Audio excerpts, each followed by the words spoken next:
건강 365 포인트 쏙쏙. 우리가 꼭 알아야 할 부분들을 정리해드립니다.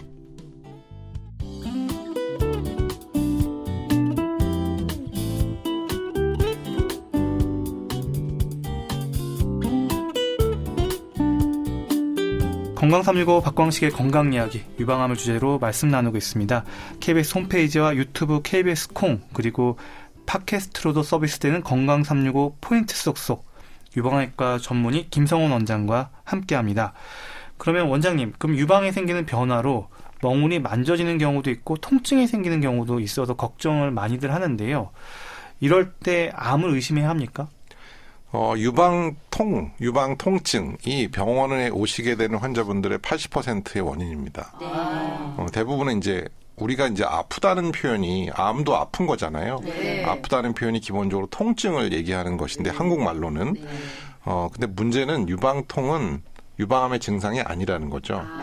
네, 그래서 다행인 거죠. 어떻게 보면 유방이 아프신 분들이 다 암이라면 그건 끔찍한 일이지만 다행히도 유방통은 유방암의 1차적인 증상은 아니고요. 거꾸로 얘기해서 유방암 환자가 유방에 통증이 있는 경우도 극히 드뭅니다.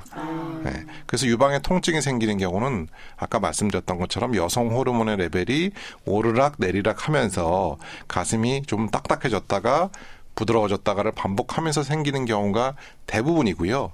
그렇지 않은 경우에도 폐경이 된 여성들도 가슴에 통증이 있는 경우도 많고, 뭐 굉장히 많은 언어로 표현하는데 뭐 우리하다, 찌릿하다, 콕콕 찌른다, 뭐 굉장히 많은 종류의 언어들이 있는데 그 모든 것들은 다 유방암의 증상은 아니고 가장 무서운 건 안 아픈데 만져지는 경우.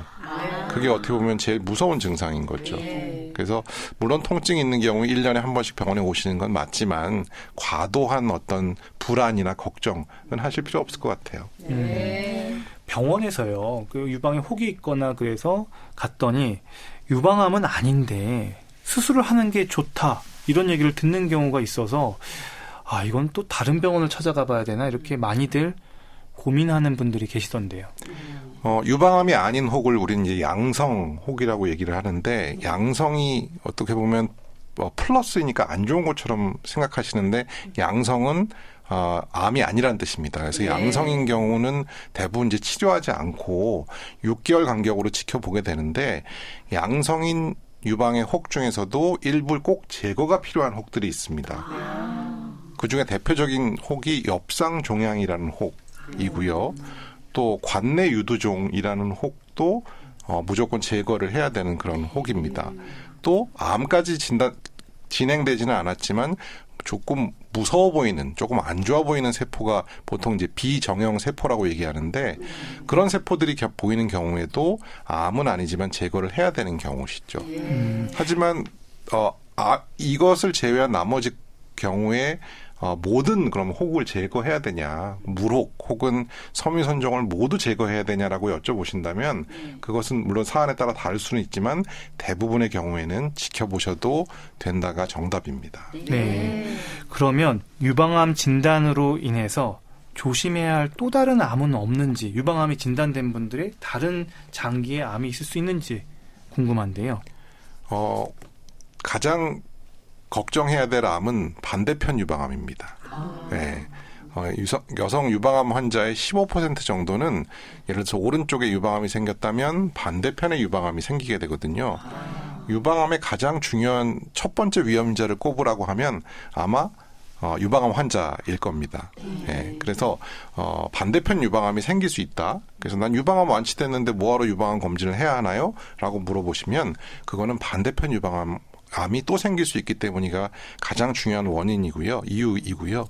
뭐 두 번째, 그 나머지 모든 암이 다 발생할 수 있습니다.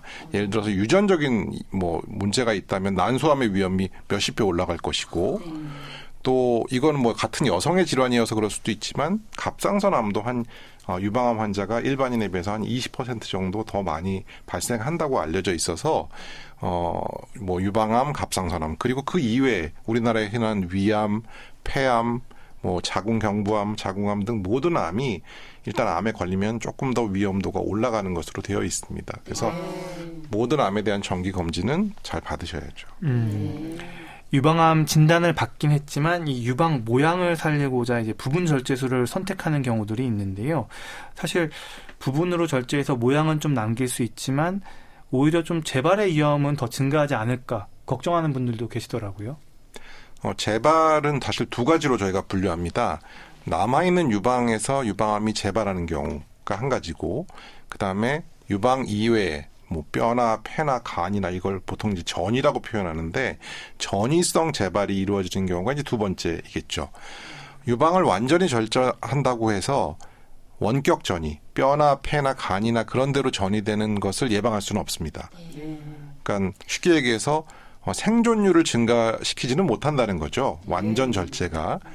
하지만 유방을 보존했을 때에 남아있는 유방에서 유방암이 재발할 확률은 보통 1년에 한 0.5% 정도 된다고 알려져 있습니다.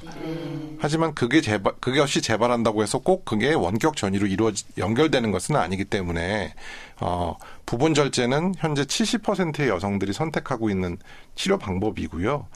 부분 절제가 절대로 완전 절제보다 나쁜 수술 방법은 아니시기 때문에 혹이 작은 경우에는 당연히 부분 절제를 하는 것이 현재 치료의 원칙이라고 이해하시면 되겠습니다. 네, 그러니까 너무 강박적으로 완전 절제를 해야 된다 이런 생각 가질 필요는 없겠네요. 네, 맞습니다.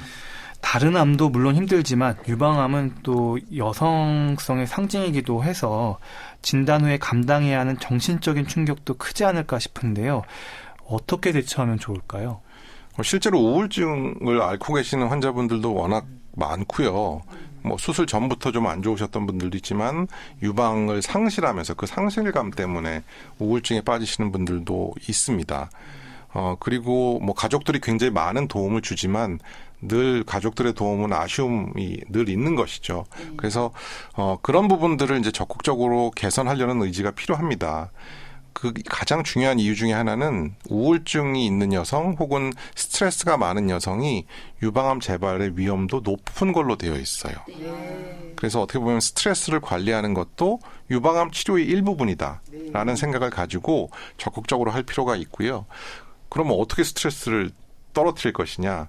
조금은 도움이 필요합니다. 뭐 가깝게는 친구의 도움, 가족의 도움, 또 환우의 도움, 또 그것으로 만족스럽지 않을 때에는 의사의 도움까지, 전문가의 도움까지 받아서 마음속으로만 어떤 스트레스를 본인이 그건 나의 병이니까 내가 치료해야지라는 생각을 갖는 것보다는 적극적으로 그것을 해결하려고 도움을 요청하는 것이 치료의 시작이라고 볼 수 있을 것 같습니다.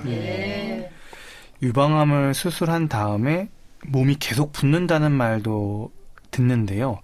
삶의 질과 관련해서 수술 후에 살펴야 하는 부분들이 있지 않을까 싶습니다. 유방암 수술 후에 몸이 붓는 경우는 뭐 크게는 항암 치료가 가장 중요한 원인일 것 같고요. 항암을 하신 분들의 경우에 몸이 붓는 증상을 굉장히 많이 호소하시거든요. 근데 그거는 이제 시간이 지나면서 조금씩은 좋아지실 거고요.